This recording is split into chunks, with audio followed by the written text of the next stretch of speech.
we're on the precipice of more January 6th hearings, and we know that there's going to be some bombshells. They've said they have a lot of footage that we've never seen before. That was delayed, of course, by the hurricane, but some footage has already been released. And as a reminder of exactly what was going on January 6th, take a look at this.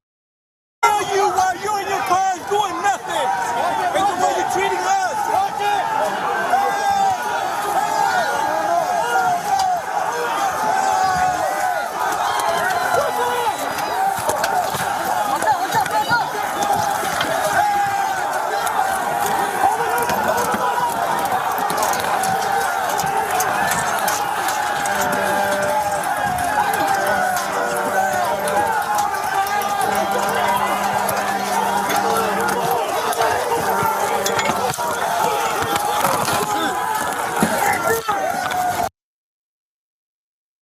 That was the peaceful election fraud protest, as Tucker Carlson called it, that happened on January 6th. And I wanna go to a screenshot that I took from that video. If we could bring this up, because I think this image really crystallizes the MAGA movement. These are people that back the blue, that love the cops, law and order, using a massive Trump 2020 flag banner thing as a battering ram to knock over a bunch of cops desperately trying to protect the government from them. And just seeing that Trump 2020 looming over these cops who are terrified of dying, and some of them will die in the next few days after that video was taken. I think that just summarizes things so well. Now, this footage was released in connection with the sentencing of Howard Richardson, a 72-year-old who was sentenced back in August to 46 months in prison for attacking enforcement officers with this Trump flag. What's interesting is that he wrongly insisted that he was carrying a back the blue flag on January 6th and not a Trump flag. Now, I don't see what that distinction would matter, why it would matter what kind of flag you were trying to beat cops to death with.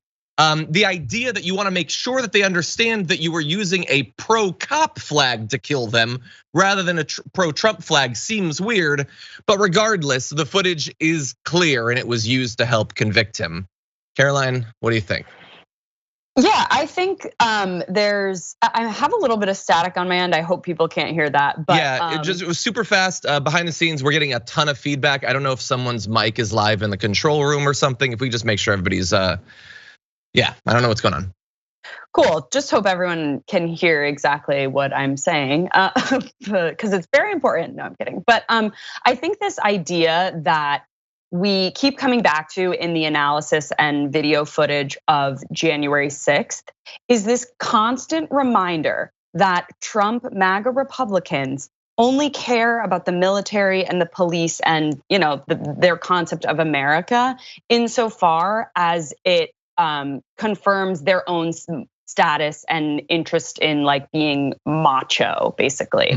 I was covering a story about the rapper candidate J.R. Majewski yesterday, who has been caught in these lies about his military service, even though he did actually serve in a logistical role. And again, it just underscores this idea that people in this world do not actually care about the meaning behind the symbols that they hold so dear. They only care about it to push their political agenda and thus like absolve themselves of any real responsibility. They want all of the credit of standing with these symbols and these people and none of the responsibility of what it actually means to support your country and defend your country. So I think that, I was skeptical of the January 6th hearings at the beginning. I was like, can we move past this? This was just like a crazy day that got completely out of control. But I think the committee is doing a really good job of their stated goals, which were to just very clearly lay out through visual evidence of what really happened that day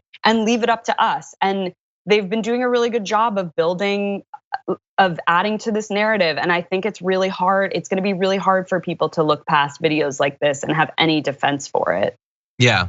Well, the one thing that might make it a little bit easier to look past the video is if the video is never presented to them. If Tucker Carlson, of course, is not gonna play these videos. He's not gonna tee them up himself. He's never going to do, live unfiltered coverage of the hearings too. I love when like if they're out a bunch being spread on social media, that definitely helps. And having more and more people being sentenced, in some cases only for a few weeks or time served, which apparently for what they did was reasonable. Or in some cases, as this guy was, for literally years, because he was trying to murder people, is important. But I love your point about the symbols. Like I was trying to come up with other examples of people who really don't get the point of the symbol they're using, and it's difficult to. The only time I can think of it is there was a photo going around once. You know those signs people put on their lawn of like, in this house we believe women's rights are human rights and all this stuff. And it lists like 10 things. And I don't remember which one, if it was something about being trans or something, but it was Sharpied out. Oh like, yeah. No, but like, don't put the sign up then at that point. Yeah, no human being is illegal. I think it was that one. Like I like women, but not the Guatemalans. I'm not a fan of them. Exactly. Take down the sign, honestly. Just take down the sign. Yeah, you don't. Exactly. No one's forcing you to have the sign in front of your. Like, yeah, the virtue signaling is out of control. And I will say that when January 6th happened, we knew that there were going to be these big protests, okay? And there were some people that thought it could turn violent. I was very worried about what might happen in government, but I'm being completely honest, I didn't think that they would breach the halls of Congress. I didn't think people would literally die in this way. Even as it was beginning, I couldn't interpret it for what it honestly was because it seemed so impossible. And that's despite everything that we learned over the past, half decade at that point. And now we're past one insurrection. There are so many more reasons to be worried about what is going to happen in future elections, particularly in 2024. And I wonder how many more people have been cleared of that naivete that even I had on the morning of January 6th. I hope that people are ready. Because if we're not ready, we're not going to take the precautionary measures that are necessary to stop another insurrection from happening. Yeah, I think the difficulty there is like, once again, I think the hearings have done a really good job of laying out like how serious and how coordinated this was.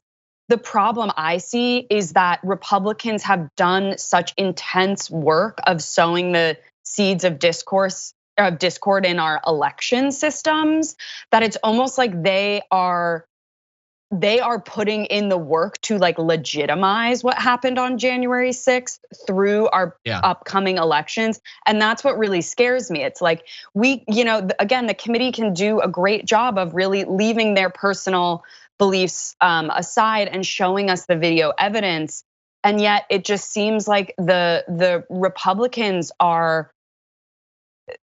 they aren't really like playing that game. Where they're doing it is at the local level in different election offices. And that's what, it's crazy, but it seems like this might be further emboldening them. Like, oh my gosh, this almost worked in a way, which maybe is just terrifying. Yeah, okay, that's an extra new worry that I have to have. Thanks a lot. Anytime.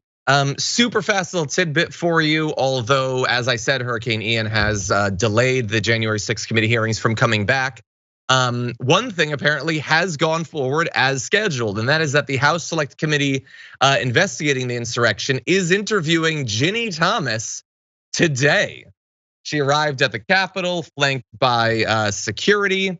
Generally, security like that is to protect the individual. In this case, I think it's to protect society. But in any event, she is there. They're gonna be talking to her. I was not able to find any word of whether it would actually be televised or whether it would be in a closed session. But I mean, buckle up, because we have no idea what it is that she's going to either reveal or baselessly claim. But whatever it is probably gonna be bananas. Anyway, with that said, sorry, continue. No, I still do not understand how the wife of a Supreme Court justice is this intermeshed in this nightmare. Yeah. Unbelievable. 100%. For more political news breakdowns, interviews, stories of activism, and me trying my hardest to care about the occasional big celebrity news story, subscribe to our YouTube channel at youtube.com/thedamagereport. And you can ring the bell wherever it is so you don't miss anything.